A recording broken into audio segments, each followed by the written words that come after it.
দলত মই জইন কৰিছোঁ। যোৱাবাৰ মই UPPL দলত কাম কৰিছিলোঁ। কোনটো পদত আছিল UPPL?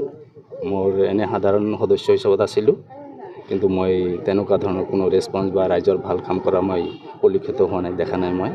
সেই গতিকে ইলেকশ্যনৰ পিছত আৰু ধৰকচোন আমাৰ কিয় খবৰ লোৱা নাই, এইভাবে ভাবি চিন্তি আজি আমাৰ ৰিহন দৈমাৰী ছাৰে আমাক জনাইছিলে, মাতিছিলে, ৱেলকাম কৰিছে। সেই হিচাপত আহি আজি আমি BPF দলত জইন কৰিলোঁ। কিন্তু ছ'চিয়েল মিডিয়াত আমি দেখা পাই আছোঁ BPF 17 বছৰ একো কাম কৰা নাই বুলি কৈ আছে। নাই, BPF তো 100% কাম কৰিছে। 17 বছৰ 100% কাম কৰিছে, সেইটো মই কেতিয়াও মানি নলওঁ। 17 বছৰ কাম নকৰিলে ইমান ডেভেলপ কেনেকৈ হ'ব? আজি আপোনালোকৰ কেইজন জইনিং হৈছে? আজি আমি 9 জন জইনিং হৈছোঁ।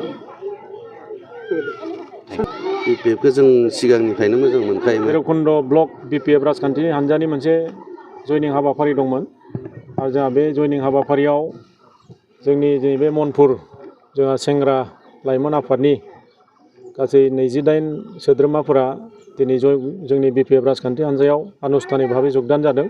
आरो बेनि अनगायैबो जोंहा उदालगुरि टाउननि गोबां गुबुन गुबुन राजखान्थि हान्जानिफ्राय दिनै जोंहा 65निबो बारा दिनै बिथांमोना जगदान जादों आरो जों दिनै बेखौ बिथांमोनखौ गोसो दुंब्रुदै जों बिथांमोनखौ बरायदों।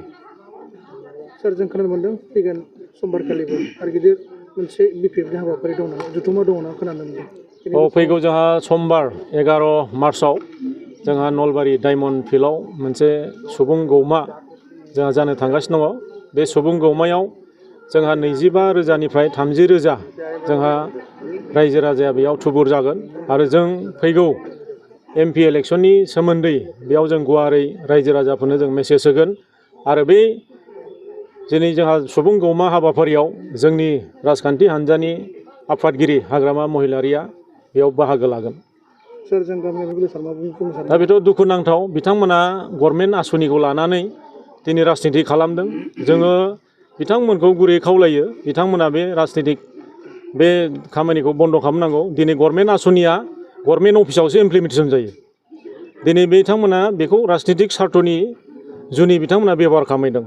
दा बिथांमोना बिनिफ्राय गोजानाव थानांगौ, जानगाराव थानांगौ आरो बिथांमोना जोंनि BPF राजखान्थि हान्जानि मोनफ्रोमबो प्रग्रामाव फैनायनि सिगां रायजो राजाखौ मोनसे बिथांमोना भाबुखि होदों, दिनै वार्निं होदों जे नोंथांमोना BPFनि मिटिंफोराव थाङोब्ला जों जिथु गभर्नमेन्टनि आसनिफ्राय नोंथांमोना बन्सित जागोन, बेफोरबायदि बिथांमोना दिनै सिगिदों रायजो राजाखौ।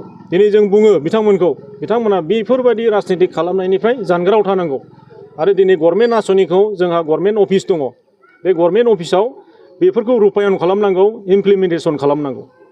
BPF दोलो सानाबा दिनैथ' जोंहा BPF राजखान्थि हान्जायाव दिनै रोंगौथि दं गैया दिनै रायजो राजाया नुगासिनो दङ। दिनै जोंहा इउनिभार्सिटि कमप्लिट जानाय गोबां लेखा गोरों हिन्जावसा हौवासा दिनै जोंनि राजनितिक दोलोआव दिनै हाजार दिनै जगदान जादों आरो दिनै जोंनि बे BTC हालामनि जोंहा मोनबा जिल्लानिफ्राय दिनै हाजार गुबुन गुबुन राजनितिक दोलोनिफ्राय दिनै जोंनि BPF राजखान्थि हान्जायाव बिथांमोना दिनै जगदान जागासिनो दं। दिनै मा फोरमायदों बेफोरलाय? बेयाव गोरोंनि बाथ्रा, बेयाव जोंनि BPF राजखान्थि हान्जायाव गोरों दंना गैया दिनै रायजो राजायासो सायख'गोन। दिनै रायजो राजाया लैहोर दिनै जगदान जागासिनो दङ। दिनै गोरों फरायनाय डक्टरेट PhD लानानै पास जानाय BA MA दिनै जोंहा शिक्षित लाइमोन सेंग्रा सिख्लाफ्रा दिनै जगदान जादों। दिनै बिथांमोना गिख्रंदों, दिनै गिदों बिथांमोना आरो बिथांमोना फैबाय थानाय बिसायख'थियाव जेनगोन। बे जेननायनि पिक्सारखौ नुखानानै बिथांमोना आबुल थाबुल बखिबाय थादों आरो दा बेनिखायनो बिथांमोना जिखिनियानो बानसावा मानो दिनै रायजो राजाया मोनसे सिद्धान्त लाखाबाय।